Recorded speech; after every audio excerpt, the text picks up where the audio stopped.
حضرت سعد بن ابی وقاص رضی اللہ تعالیٰ عنہ کی حدیث ہے اور سنن ابو داؤد شریف میں موجود ہے۔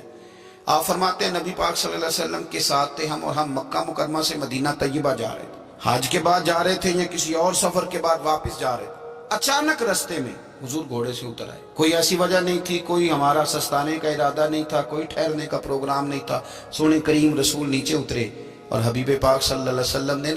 ہاتھ اٹھا کے زمین پر بیت اللہ شریف کی جانب منہ کیا اور حضور نے دعا مانگنی شروع کر دی۔ دیر تک دعا مانگی، پھر حضور سجدے میں چلے گئے اور دیر تک سجدہ کیا، پھر اٹھے،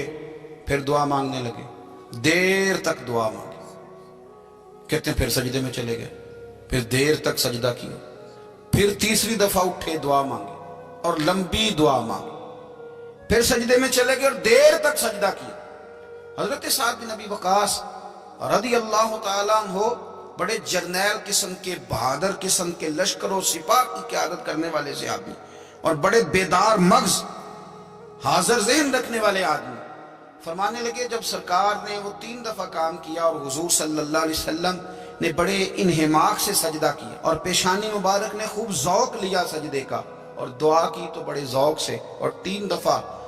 وقفے سے یہ کام ہوا، تو جب سرکار اٹھے تو میں نے فٹافٹ عرض کی، میں نے کہا یا رسول اللہ غلاموں کو بھی ذرا سمجھا دیں، ہم تو روز ہی آپ کے جلووں کا نیا رنگ دیکھتے ہیں پر یہ بھی ایک انوکھا رنگ دیکھا ہے۔ فرمائے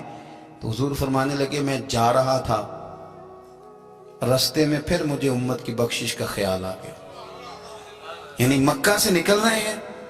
مدینہ شریف ابھی پہنچے نہیں، وہ بھی حرم ہے یہ بھی حرم ہے، یہاں بھی دعا حضور نے کی، وہاں بھی حضور ہر نماز میں کرتے ہیں، یہاں درمیان میں پھر خیال آ گیا اللہ انہیں معاف کر دے، اللہ انہیں بخش دے۔ تو حضور فرماتے میں نے ہاتھ اٹھا کے دعا مانگی اور میں نے لمبی دعا مانگی، میں نے مالک کو منایا، اس کریم کو راضی کیا، تو مجھے پیغام ملا کہ محبوب 1/3 امت اللہ نے بخش دیا آپ کی۔ تو حضور فرماتے میں سجدے میں گر گیا، پھر میں نے دیر تک اس بات کا شکر ادا کیا۔ کریم فرمانے لگے پھر میں سجدے سے اٹھا اور پھر میں نے دعا شروع کر دی، دیر تک دعا مانگی تو پھر مجھے پیغام ملا کہ 1/3 کو اور معاف کر دیا گیا۔ حضور فرماتے ہیں پر اس کے شکر میں نے سجدہ کیا، دیر تک سجدہ کیا، 1/3 ابھی رہ گئی تھی۔ تو حضور فرماتے ہیں پھر میں نے لمبی دعا مانگی، پھر لمبی دعا مانگی، پھر لمبی دعا مانگی، دیر تک دعا مانگی تو آ گیا پیغام کہ محبوب راضی ہو جائیں، اللہ نے ساری امت کی معافی کا فیصلہ فرما دیا۔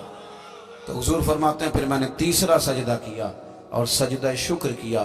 فاضل بریلوی فرماتے ہیں ماہ مدینہ اپنی تجلی عطا کریں، یہ ڈھلتی چاندنی تو پہر 2 پہر کی ہے، اصل کریم کا کرم وہی ہے جو مدینے والے رسول کی صورت میں ہمیں